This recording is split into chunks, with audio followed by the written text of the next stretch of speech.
Sama ya, Bapak Ibu. Mari kita berdoa sama-sama. Tuhan, terima kasih. Kami tahu Tuhan ada bersama-sama dengan kami di sini. Itulah sebabnya sekali lagi kami minta tolong Tuhan berbicara buat kami dari firman kebenaran. Roh Kudus bantu kami supaya kami mudah memahami firman Tuhan, sehingga biarlah di dalam pemahaman akan kebenaran, kami berani memutuskan untuk hidup taat tiap-tiap hari. Sementara kami belajar, Tuhan memberkati kami, buat Tuhan seluruh kemuliaan, di dalam nama Yesus kami berdoa, amin. Amin. Bapak Ibu, saya minta maaf, mungkin saya nggak bisa, jadi gini, posisi kamera saya di notebook itu ada di bagian paling bawah. Jadi kalau saya lihat di kamera, saya nggak bisa lihat Bapak Ibu gitu. Jadi wajah saya kelihatan begini ini karena dalam posisi lagi lihat Bapak dan Ibu. Makanya kelihatan rada ke atas. Kalau saya menghadap kamera itu aja. Saya nggak bisa lihat Bapak dan Ibu, tapi saya memilih lebih baik saya lihat Bapak dan Ibu supaya lebih enak aja. Jadi minta maaf kalau pandangan saya tidak langsung mengarah kepada Bapak dan Ibu karena saya langsung lihat pada layar gitu. Jadi baik, mari saya ajak Bapak Ibu untuk buka bersama dengan saya dalam Filipi pasal yang pertama. Filipi pasal yang pertama saya akan baca untuk kita ayat 9 sampai dengan ayat yang ke-11. Kalau Bapak dan Ibu sudah dapat Filipi pasal yang pertama ayat 9 sampai dengan ayat yang ke-11. Kalau saudara sudah dapat saya akan baca untuk kita bersama.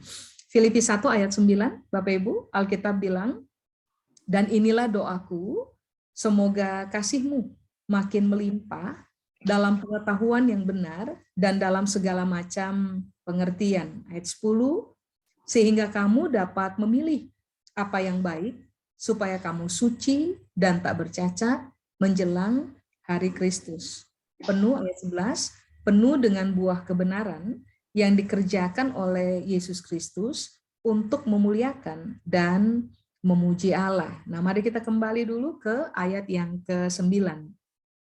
Di sini Paulus menulis, Bapak Ibu, dan inilah doaku semoga, perhatikannya, kasihmu makin melimpah. Sudah, syaratnya ada. Dalam pengetahuan yang benar dan dalam segala macam pengertian. Berarti Alkitab lagi bilang ini buat kita. Selama saudara dan saya tidak memiliki atau kurang memiliki pengetahuan yang benar dan pengertian yang benar yang bersumber dari kebenaran firman Tuhan tentu saja, maka adalah wajar kalau kasih di dalam kita itu tidak akan berlimpah. Karena persyaratan supaya kasih itu makin melimpah dalam kehidupan saudara dan saya, jelas-jelas Alkitab bilang, kita ini punya pengetahuan akan kebenaran, itu harus ada di dalam kita. Kita punya pengertian juga di dalam kebenaran, itu harus melekat kuat di dalam kita. Sebab pengetahuan dan pengertian akan kebenaranlah yang membuat kasih itu berlimpah. Saya kasih contoh Bapak Ibu. Sebelum saya bahas lanjutan, saya kasih contoh. Dalam 1 Tesalonika pasal 3, 1 Tesalonika pasal 3 ayat 12. Sudah? 1 Tesalonika pasal 3 ayat 12, Alkitab bilang begini. Dan kiranya Tuhan menjadikan kamu, garis bawahi ya, bertambah-tambah dan berlimpah dalam kasih seorang terhadap yang lain dan terhadap semua orang, sama seperti kami juga mengasihi kamu. Lihat, Tuhan yang bisa membuat kasih di dalam kita itu bertambah-tambah dan berkelimpahan. Kalau dalam terjemahan bahasa Inggris, ayat 12 kalimat awal itu Alkitab bilang begini, and may the Lord God make your love increase and overflow. Jadi Tuhan aja yang bisa bikin love di dalam kita itu increase and overflow. Makanya kenapa Tuhan adalah sumber yang membuat kasih itu bisa bertambah dan berkelimpahan. Itu 1 Tesalonika pasal 3 ayat 12. Makanya dalam tulisannya Paulus, Filipi pasal 1 ayat 9, ini yang dia bilang, kasih itu akan berlimpah ketika orang memiliki pengetahuan yang benar. Dari mana kita mendapatkan pengetahuan yang benar? Tentu saja dari firman Tuhan. Karena Kristus sendiri adalah firman yang hidup. Sudah, dari mana kita bisa memiliki kasih yang berlimpah? Pada waktu saudara dan saya ada di dalam segala macam pengertian. Pengertian yang bagaimana? Pengertian akan kebenaran. Itu Alkitab menjelaskannya pada pandangan itu tuh. Berarti sekarang pertanyaannya begini. Lalu kenapa kasih di dalam saya tambah lama tambah berkurang? Saudara harus ingat, Alkitab bilang, nanti di hari-hari terakhir, kasih orang itu akan menipis. Orang itu mengasihi seorang akan yang lain itu tambah lama tambah berkurang. Pertanyaannya, kenapa? Tambah lama kasih seorang akan yang lain itu tambah menipis. Jelas kalau kita baca Filipi pasal 1 ayat 9, berarti begini, semakin hari berganti di zaman-zaman terakhir, orang tidak akan lagi mencari Tuhan sungguh-sungguh. Sehingga orang tidak lagi diperkaya dengan pengetahuan akan kebenaran dan juga segala macam pengertian akan kebenaran. Hal itulah yang membuat orang akan mengalami degradasi kasih. Tetapi berbeda dengan kita. Waktu kita terfokus untuk begini, mengejar Tuhan dan firman Tuhan seperti orang mengejar harta. Kita serius mengejar kebenaran supaya pada akhirnya kita mendapatkan pengetahuan akan kebenaran, pengertian akan kebenaran, kita paham dan kita hidupi, maka secara natural kasih di dalam kita itu akan menjadi semakin berlimpah. Nah, mari saya jelaskan dulu satu-satu kepada kita, sehingga pada akhirnya kita paham apa yang Alkitab maksudkan dengan kata kasih. Kata kasih di situ, Bapak Ibu, kalau dalam bahasa Yunani, itu menggunakan kata agape, atau diambil juga dari akar kata agapau. Agape itu akar katanya adalah agapau. Kasih sama dengan agapau atau agape. Apa yang dimaksud dengan itu tuh? Kasih. Kasih itu pengertian yang pertama adalah goodwill, kehendak baik. Bapak Ibu, kita semua didrive oleh kehendak di dalam kita. Kehendak di dalam kita itu muncul berkaitan erat dengan cara kita berpikir. Kalau cara berpikir kita benar, kehendak di dalam kita akan disebut dengan kehendak benar, atau juga bisa disebut dengan istilah kehendak baik, goodwill. Nah, rupa-rupanya goodwill itu adalah kasih itu sendiri. Berarti begini, kasih tidak pernah menuntun orang kepada kejahatan.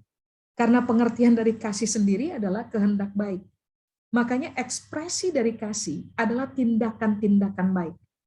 Kalau saudara dan saya berani berkata kepada seseorang tertentu, I love you, tetapi kemudian tindakan kita jahat, sebenarnya I love you itu omong kosong.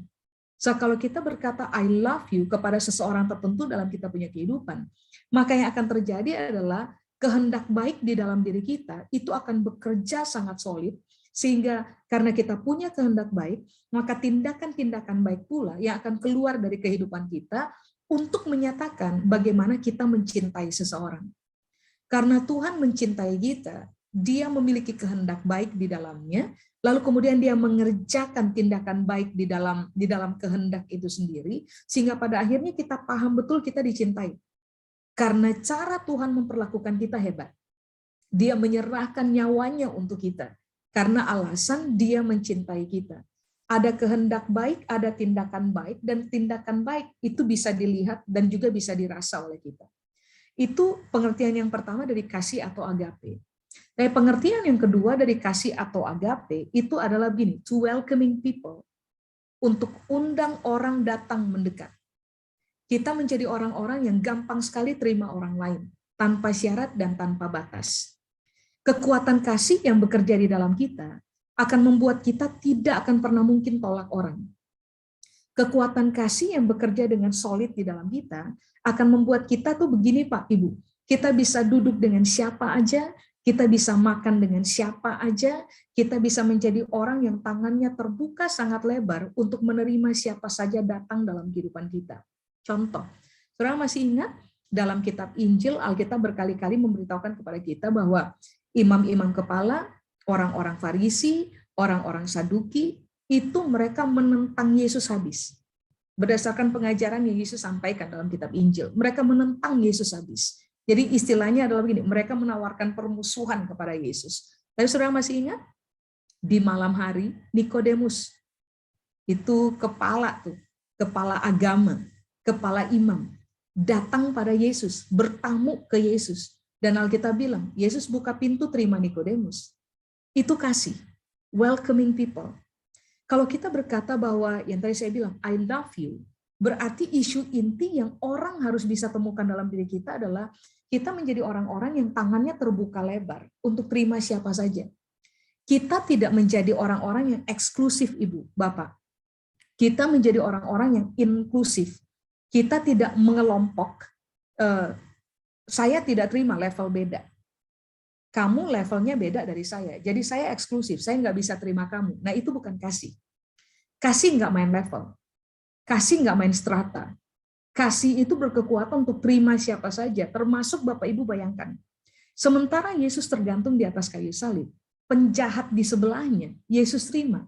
Dengan statement dia bilang ini, hari ini juga, kamu akan bersama-sama dengan saya di Firdaus. Itu penerimaan. Padahal jelas-jelas yang tergantung di atas kayu salib di sebelahnya Yesus, itu penjahat. Kekuatan kasih membuat kita itu sanggup dan mampu untuk menerima siapa saja, welcoming people, itu kasih. Pengertian yang kedua. Tapi pengertian yang ketiga dari kasih adalah begini, to entertaining, untuk menjamu orang lain. Kekuatan kasih membuat saudara dan saya itu punya kelebihan dalam diri kita adalah begini, kita berkemampuan sekali untuk jamu orang. Nah, prinsip menjamu jelas Bapak Ibu. Prinsip menjamu tuh ada dua, kalau saya secara pribadi. Satu, kalau kita jamu orang, kita akan memastikan orang itu dapat yang terbaik, yang mampu kita berikan kepada orang tersebut. Sebab itu adalah lambang dari kekuatan kasih. Kalau kita cinta pada orang-orang di dekat kita, maka prinsipnya jelas, kita harus berani jamu mereka. Kasih yang terbaik kepada mereka pada kapasitas yang kita punya, dalam kemampuan yang kita bisa. Kita harus kasih yang terbaik buat mereka. Yang kedua, entertaining people, itu selalu berkaitan dengan hal yang kedua adalah begini, kita yang repot. Jadi percayalah, kalau saudara dan saya hidup di dalam kasih, kalau kita repot untuk orang lain, itu sudah bukan masalah buat kita. Sebab ternyata kekuatan kasih akan mendorong kita kepada keberanian begini, saya harus jamu orang. Dan dalam proses saya jamu orang, saya nggak akan keberatan untuk direpotkan oleh orang lain. Saudara bayangkan, prinsip ini Yesus mainkan. Bayangkan ya, dia punya tempat ada di sorga. Sorga ke bumi itu perjalanan jauh. Satu, repot. Dua, dalam kitab Filipi Alkitab bilang begini, dia menanggalkan keilahiannya, mengambil rupa seorang hamba, menjadi sama dengan manusia, dan taat sampai mati, bahkan sampai mati di atas kayu salib.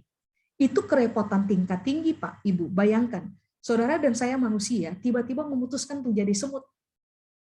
Allah Maha Tinggi dalam kemahakuasaannya, memilih mengambil rupa seorang hamba dan menjadi sama seperti manusia. Itu kerepotan tingkat tinggi.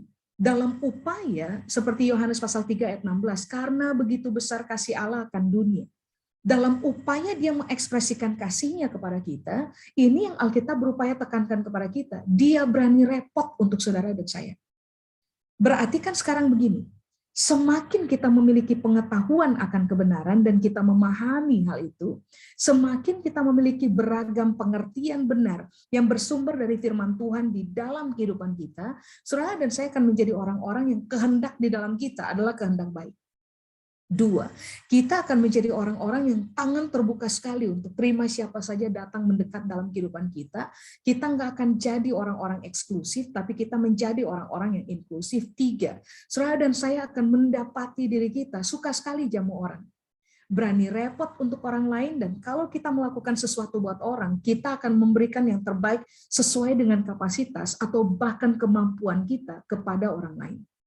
Nah, itu kekuatan kasih.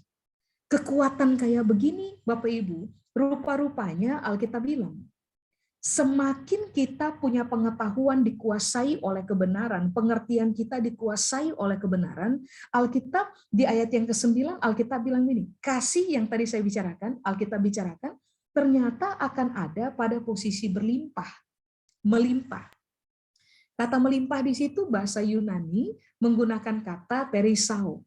Melimpah atau perisao Itu artinya yang pertama adalah begini, berlimpah dan tetap ada. Berarti ini kan harapan bagus untuk kita. Bahwa kasih yang tambah lama, tambah bertumbuh di dalam kita, dia tidak akan mengalami realita degradasi. Sementara manusia yang lain mengalami degradasi kasih, kita enggak. Pada waktu kasih itu berlimpah di dalam kita, kata perisau atau kata melimpah, itu artinya begini, dia melimpah dan dia akan tetap ada pada posisi itu. Itu pengertian yang pertama. Tapi pengertian yang kedua tentang kata melimpah, ini menarik. Dia bukan hanya melimpah, dia bukan hanya tetap ada, itu pengertian yang pertama. Tapi pengertian yang kedua, Alkitab bilang gini, dia pun kasih itu akan mengalami yang disebut dengan peningkatan. Coba, Bapak Ibu bisa bayangkan, di sini terjadi paradoks. Sesuatu yang berbenturan, nggak sama. Alkitab bilang, di hari terakhir orang akan mengalami degradasi kasih. Tetapi untuk orang-orang yang memiliki pengetahuan akan kebenaran dan pengertian akan kebenaran, yang terjadi adalah kasih di dalam mereka, satu melimpah, dua tetap ada, tiga akan mengalami peningkatan. Jadi let's say begini, hari ini kadar kasih di dalam kita itu 10%. Pengetahuan akan kebenaran semakin kuasai kita punya cara berpikir. Itu akan membuat kasih dalam diri kita hari ini naik tuh, meningkat. Kemarin 10%, hari ini 20%. Besok 30%, besoknya lagi 40%. Itu naik dan naik dan naik. Sehingga pada akhirnya, saudara dan saya akan gampang sekali ditemukan sebagai orang-orang yang begini, mahir dalam persoalan mengasihi. Karena kekuatan kasih yang bekerja di dalam diri kita, dia bukan hanya akan tetap ada, tapi dia akan mengalami peningkatan demi peningkatan demi peningkatan. Makanya begini, contoh sederhana. Kalau saudara baru menikah sebulan 2 bulan, semua kita tahu. Ketika orang baru menikah sebulan 2 bulan, itu bulan madunya hebat banget kan? Tapi lambat laun yang akan terjadi adalah orang tambah lama akan melihat suami atau melihat istri sebagai orang biasa aja, tapi tinggal satu rumah. Sekali waktu saya dapat kesempatan diundang oleh satu keluarga, saya panggil mereka om dan tante, karena usia mereka jauh dari saya. Hari itu saya diminta oleh mereka untuk bicara di pernikahan emasnya mereka. Pernikahannya itu udah 50 tahun. Bapak Ibu bisa bayangkan usia mereka hari itu berapa gitu. Pernikahannya 50 tahun. Nah, karena saya kenal baik dengan mereka dan ini cuman acara kawin emas dan cuma keluarga besar yang ngumpul dan saya juga kenal dengan keluarga besarnya, saya iseng bertanya di depan. Om, ini hari ini tuh udah 50 tahun loh, married sama tante. Om masih cinta sama tante enggak? Di luar ekspektasi saya. Om jawab dengan suara keras, enggak. Itu semua ketawa tuh, termasuk saya. Ternyata ini yang Alkitab bilang. Memahami kebenaran, mengetahui kebenaran, memahaminya, memiliki pengertian akan kebenaran, memahaminya, akan membuat kasih itu mengalami peningkatan. Sehingga pada akhirnya tahun berganti, saudara dan saya nggak akan mengalami yang disebut dengan degradasi kasih. Saudara dan saya akan mengalami kasih yang bertambah dan kasih yang bertambah, sehingga kalau toh kita udah menikah 25 tahun, 16 tahun, 20 tahun, let's say 5 tahun, 10 tahun, 7 tahun, bahkan sampai kepada 50 tahun, harus yang terjadi pada orang-orang yang begini, yang hidup di dalam pemahaman akan kebenaran, cinta di dalam mereka, itu harusnya mengalami peningkatan. Kalau sampai tidak terjadi peningkatan, kita punya hubungan seorang akan yang lain menjadi hambar, berarti ada yang salah. Dan kesalahan dalam hubungan ini adalah, pengetahuan akan kebenaran tidak bertambah. Orang tidak paham kebenaran dan orang tidak hidup di dalam kebenaran. Pengertian akan kebenaran tidak bertambah di dalam pemahaman mereka, sehingga pada akhirnya kelakuan yang dipertontonkan bukan kelakuan benar dalam keseharian. Maka wajar kalau kasih akan mengalami degradasi. Tetapi ini yang Alkitab ajar. Kalau kamu hidup dalam pengetahuan benar dan pengertian benar, kasih itu akan mengalami peningkatan, Bapak Ibu. Itu jelas itu. Makanya tadi 1 Tesalonika pasal 3 yang tadi saya bilang kepada saudara, Alkitab kan bilang, and may the Lord God make your love increase and overflow. Nggak ada yang namanya Tuhan membiarkan kasih mengalami degradasi. Kalau Tuhan bekerja dalam hidupnya seseorang dan kita membuka diri untuk Tuhan bekerja dengan hebat dalam hidupnya kita, memberikan pengertian kepada kita akan kebenaran, memberikan pengetahuan kepada kita tentang kebenaran, maka kekuatan dari pemahaman akan kebenaran itulah yang akan membuat kasih di dalam kita akan mengalami realita increase and overflow. Makanya kenapa Alkitab bilang, kamu kaya dengan dua hal itu, maka kasih di dalam kamu akan mengalami kelimpahan. Cinta kita seorang akan yang lain tambah lama akan mengalami peningkatan, Pak Ibu. Amin. Nah, ternyata begini. Pengetahuan akan kebenaran dan pengertian akan kebenaran yang terus-menerus ditambahkan dalam keseharian kita, bukan hanya akan membuat saudara dan saya mengalami kelimpahan kasih. Ternyata di ayat 10, Alkitab bilang ini, semakin saudara dan saya mengetahui apa yang benar, dan mengerti kebenaran, yang terjadi adalah ayat 10 bilang ini, saudara dan saya akan mampu memilih apa yang baik. Bapak Ibu, semua kita dalam proses kehidupan, seringkali kan harus diperhadapkan kepada persimpangan, kan? Persimpangan jalan. Antara belok kiri atau belok kanan atau bahkan lurus. Kita semua dalam proses kehidupan selalu diperhadapkan kepada pilihan, kan? Antara begini, memilih apa yang baik atau memilih apa yang tidak baik. Itu kita selalu dalam proses hidupnya kita berhadapan dengan pilihan demi pilihan. Nah, rupa-rupanya ini yang Alkitab ajarkan. Kalau saudara dan saya menjadi orang-orang yang diperkaya atau memutuskan untuk begini, membiarkan menyelidiki kebenaran, mengejar kebenaran seperti orang mengejar harta. Tuhan akan memberikan kepada saudara dan saya penambahan pengetahuan dan pemahaman akan kebenaran, bahkan pengertian akan kebenaran itu bertambah dalam kita. Dua hal ini kalau kita punya, ulang-ulang, saudara dan saya akan memiliki kemampuan untuk begini, memilih apa yang baik. Kata baik di situ bahasa Yunani menggunakan kata diafero. Diafero itu arti yang pertama adalah begini, saudara dan saya akan selalu memilih yang lebih baik. Kata baik, diafero. Jadi bukan berarti kita mampu membuat pilihan yang baik. Enggak. Kata baik atau diafero itu artinya saudara dan saya akan memiliki kemampuan untuk memilih apa yang lebih baik. Bayangkan tuh. Kalau dalam hidup tiap-tiap hari, saudara dan saya mampu memilih yang lebih baik. Berarti hidupnya kita akan lebih baik. Perjalanannya kita akan lebih baik. Pencapaiannya kita akan lebih baik. Sebab ternyata pengetahuan akan kebenaran dan pengertian akan kebenaran, ternyata Alkitab bilang di ayat 10, akan bikin hidupnya kita lebih baik. Karena waktu kita menjatuhkan pilihan, pilihan yang kita pilih adalah pilihan yang lebih baik. Makanya saya secara pribadi sangat meyakini bahwa kebenaran firman Allah itu kebenaran mutlak yang saudara dan saya harus kejar dalam tiap-tiap hari. Karena semakin kita mengejar kebenaran firman Tuhan itu akan berubah menjadi hikmat bagi kita. Sehingga di tengah-tengah seluruh pilihan yang ada, saudara dan saya bukan sekedar memilih apa yang baik. Saudara dan saya akan diberi oleh Tuhan kemampuan untuk memilih apa yang lebih baik, diafero. Itu pengertian yang pertama. Nah, pengertian yang kedua dari kata baik atau diafero di situ, pengertian yang kedua adalah begini. Satu, lebih baik. Dua, lebih bernilai. Tiga, lebih hebat. Empat, lebih unggul. Bayangkan ya, dalam hidup, waktu kita diperhadapkan pada pilihan-pilihan, rupa-rupanya Alkitab bilang, selama kamu memiliki pengetahuan akan kebenaran dan pengertian akan kebenaran, apakah kebenaran? Firman Allah adalah kebenaran. Makanya dari awal ini kan yang Alkitab ajar buat kita, bukan baca firman. Yang Alkitab ajar buat kita adalah renungkan firman.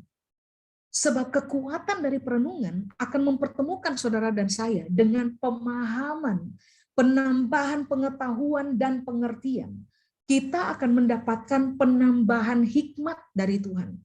Itulah yang akan membuat secara natural saudara dan saya akan mampu untuk memilih apa yang lebih baik, apa yang lebih unggul, apa yang lebih bernilai, dan apa yang lebih hebat. Bayangkan tuh, hidupnya kita tambah lama akan naik pada tingkatan yang lebih hebat, Pak, Ibu. Hidupnya kita akan naik kepada tingkatan lebih bernilai, lebih unggul, lebih baik. Ini muncul dari apa? Hikmat Tuhan yang bekerja di dalam kita karena kita memiliki pengetahuan akan kebenaran dan juga pengertian akan kebenaran. Bapak Ibu, semua orang diperhadapkan kepada pilihan tiap-tiap hari. Orang yang tidak memiliki pengetahuan kebenaran dan pengertian akan kebenaran, terbiasa, lihat aja, nggak usah lihat orang lain, lihat aja hidupnya kita. Dulu waktu kita tidak memiliki pengetahuan akan kebenaran dan pengertian akan kebenaran, lihat aja contoh hidupnya kita. Yang kita pilih itu seringkali bikin kita masuk dalam masalah baru. Yang kita pilih itu seringkali membuat kita tersesat di jalan. Yang kita pilih seringkali merugikan kita. Tetapi coba saudara perhatikan, semakin saudara dan saya dekat dengan Tuhan, kita dapat hikmat dari Tuhan karena kita terbiasa renungkan firman Tuhan. Lihat aja, pilihan-pilihan yang kita buat, ternyata itu mendatangkan selamat untuk saudara dan saya. Kualitas kehidupan kita itu tambah lama akan lebih bagus dibanding dengan hari kemarin. Orang akan berani berkata tentang kita bahwa gila, kamu tuh dulu kayak gini loh. Tapi sekarang hidup kamu kenapa berubah? Cara kamu melihat masalah berubah. Kamu menjadi orang yang lebih objektif. Pertimbangan kamu menjadi lebih seimbang. Keputusan-keputusan yang kamu buat itu menjadi lebih dewasa. Tahukah saudara itu muncul dari begini? Penambahan hikmat demi hikmat yang Tuhan berikan kepada kita secara natural dalam hidup tiap-tiap hari. Sehingga pilihan-pilihan yang saudara dan saya buat, bayangkan tuh. Lebih baik, lebih hebat, lebih unggul, lebih bernilai. Sehingga nanti kualitas hidupnya kita itu akan menjadi kehidupan yang ulang-ulang. Lebih baik, lebih unggul, lebih hebat, lebih bernilai. Karena kita hebat? Bukan.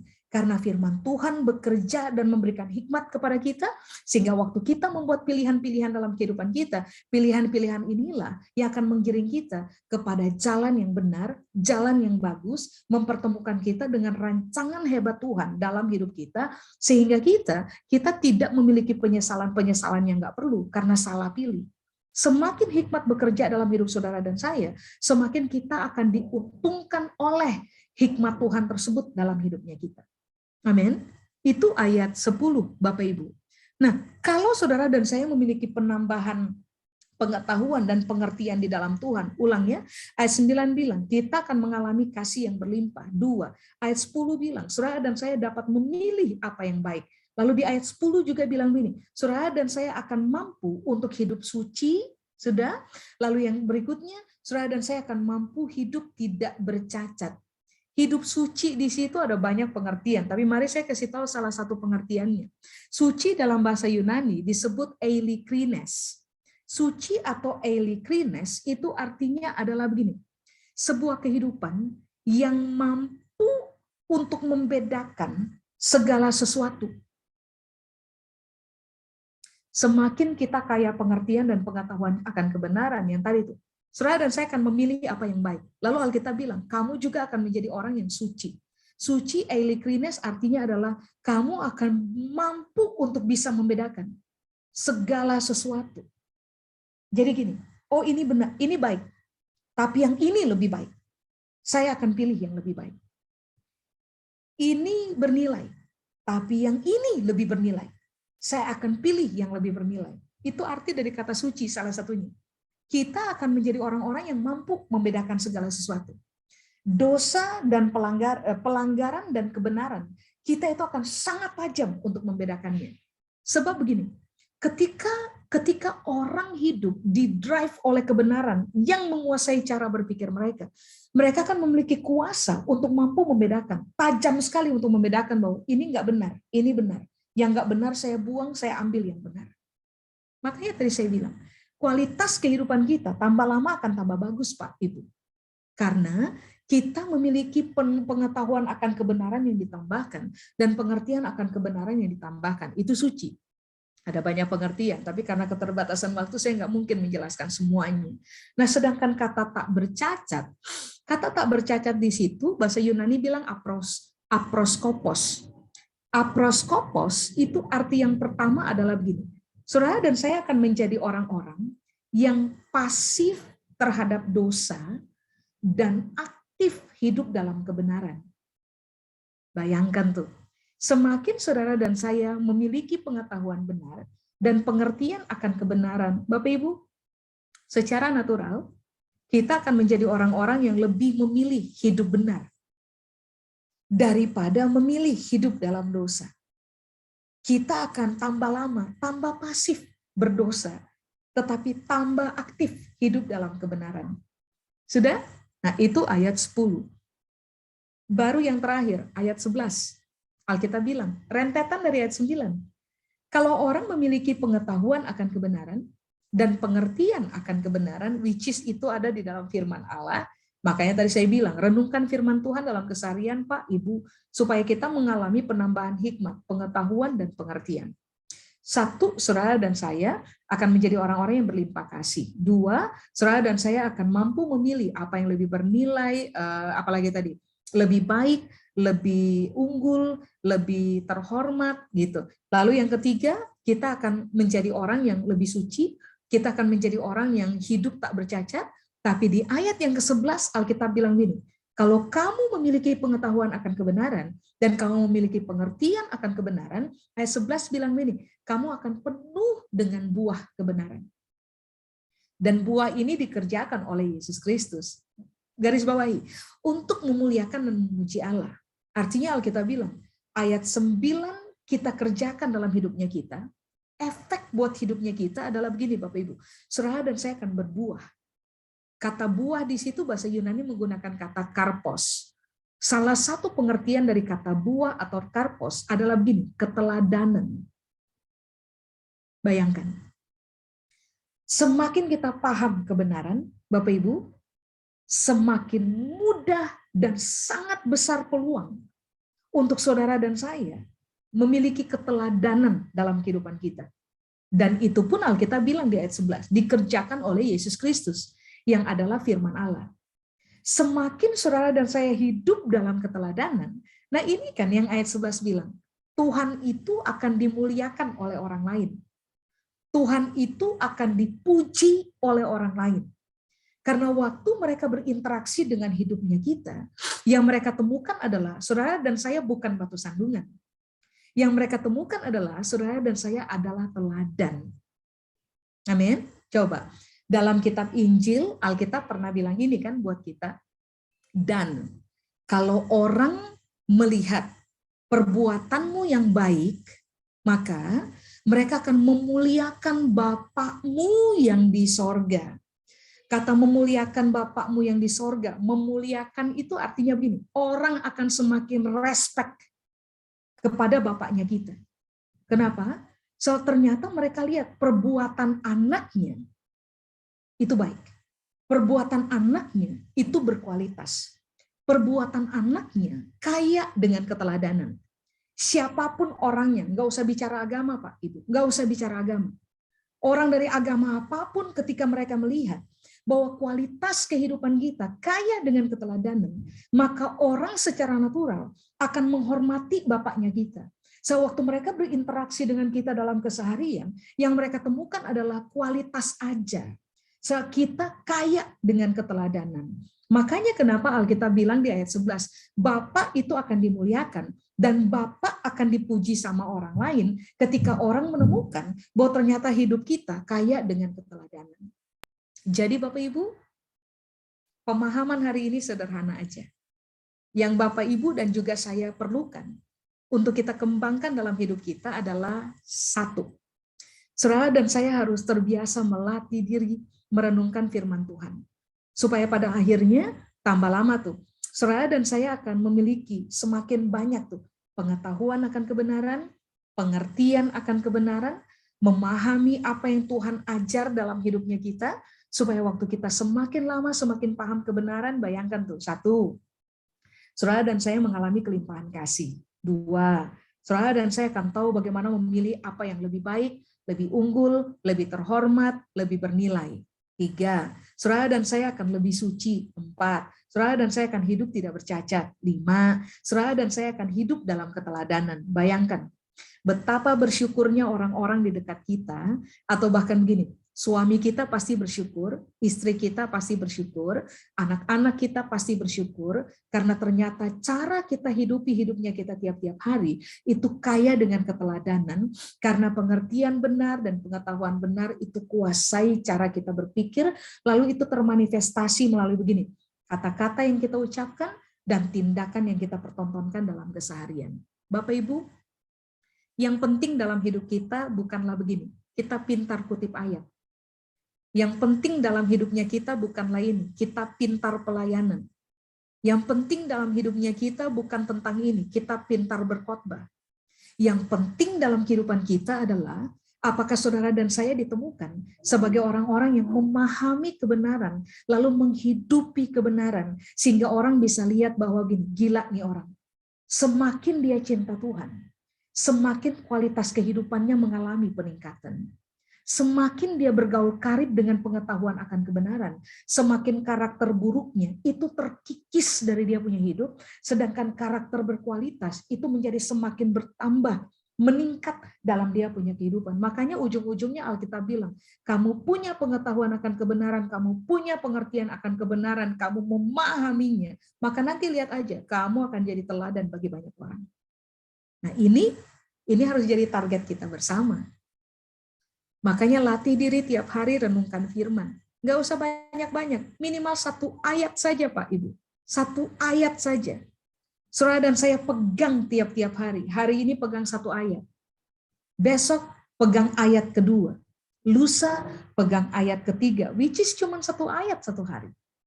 Pegang, pahami, renungkan, pahami, belajar hidupi, nanti lihat aja. Dalam kurun waktu 1 tahun, kalau saudara dan saya mencermati, hidup kita akan berubah, karakter kita berubah, kita nggak akan berubah menjadi orang-orang tidak masuk akal, tapi kita akan berubah menjadi orang-orang yang semakin berkualitas, kaya dengan keteladanan, dan pasti orang lain akan memuliakan Allah, karena melihat bahwa ternyata kita berubah. Amin Bapak Ibu? Saya selesai. Jadi mari kita berdoa untuk tutup perenungan kita akan firman Tuhan hari ini. Tuhan Yesus, kami bersyukur untuk Tuhan hari ini. Tuhan masih mempercayakan kepada kami napas hidup. Tuhan juga masih mempercayakan kepada kami firman Tuhan itu sendiri. Untuk kami renungkan dalam keseharian. Kami berdoa semua kebenaran firman Tuhan hari ini termeterai dalam perenungan kami, dalam pertimbangan kami. Bantu kami untuk tambah lama, tambah paham firman, supaya pada akhirnya seperti ayat-ayat renungan kami hari ini. Kami ditemukan sebagai orang-orang yang berlimpah dalam kasih, tahu memilih apa yang lebih baik, lebih bernilai, lebih unggul, lebih terhormat, menjadi orang-orang yang terbiasa hidup dalam kesucian, terbiasa hidup juga tidak bercacat, lalu menjadi orang-orang yang menghasilkan keteladanan secara natural dalam hidup tiap-tiap hari. Karena pada akhirnya yang kami cita-citakan adalah banyak orang dalam kehidupan kami memuji Tuhan dan memuliakan Tuhan pada waktu mereka melihat kualitas kehidupan kami. Tambah lama semakin mirip dengan Bapaknya kami. Semakin berkualitas, semakin kaya dengan keteladanan. Kami berdoa biarlah seluruh kebenaran ini, karena terpahami oleh kami, pada akhirnya tiap-tiap hari mampu dihidupi oleh kami. Supaya nama Tuhan dipermuliakan atas kehidupan kami. Waktu kami taat kepada kebenaran, Tuhan memberkati kami. Bahkan sampai kepada keturunan ke-7, bahkan keturunan yang ke-8.